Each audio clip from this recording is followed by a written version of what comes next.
Even life's tiniest details are under God's command. In Matthew chapter 10, verse 29 to 31, this is Jesus speaking to his disciples. He says, "Are not two sparrows sold for a penny? And not one of them will fall to the ground apart from your Father. But even the hairs of your head are all numbered. Fear not, therefore, you are of more value than many sparrows." In Matthew chapter 10, Jesus, during this time, he knew that he was about to send them out into the world. So he wanted to prepare his disciples for the experiences that they were going to go through. And he knew that since the world hated him, Jesus, he knew that the world will also hate his disciples. And he knew that they were going to feel depressed, they were going to feel left out, neglected, hurt. They were going to be in pain. They were going to be emotionally and physically hurt. But in his caring and loving attributes, Jesus makes sure that when he sends them out, he knows that they're not alone. So following that, he mentions God's care for all of his creation, even down to the tiny sparrow.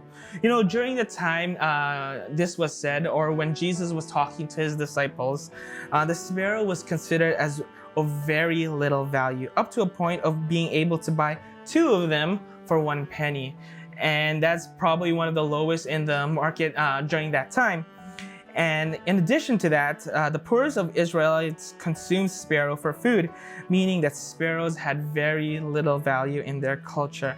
And yet, Jesus says that even down to the tiny little worthless sparrow, not one goes unnoticed by God.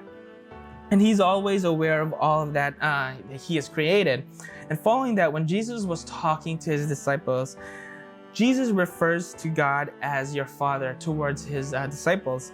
And Christ makes it clear that God sees them as his children, prompting that he wants to be in a loving father-children relationship with us and with them. So today, I want you to be reminded of the relentless love of the Father towards you. When you see or hear the birds outside, or even when you see a small insect on the wall, on the floor, God cares for each and every one of those creatures.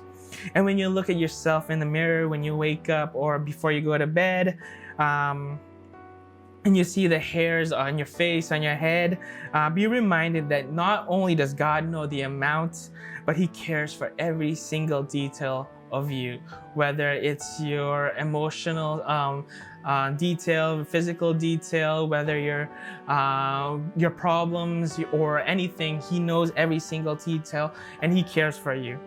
Charles Spurgeon once said, "Consider what you owe to his immutability. Though you have changed 1,000 times, he has not changed once." I want to say that last sentence. Though you have changed 1,000 times, he has not changed once. We're always going to go through changes in life. We're all going to go through different seasons. But be reminded that God doesn't change. He stays the same yesterday, he stays the same today, and he'll stay the same tomorrow. Today and this morning, or whenever you watch this, I want you to be reminded that there is a God who cares for you. There is a God who values you. And it doesn't matter who you are or what you've done. Know that today and forever, you are deeply and profoundly loved. Have a great day, everyone.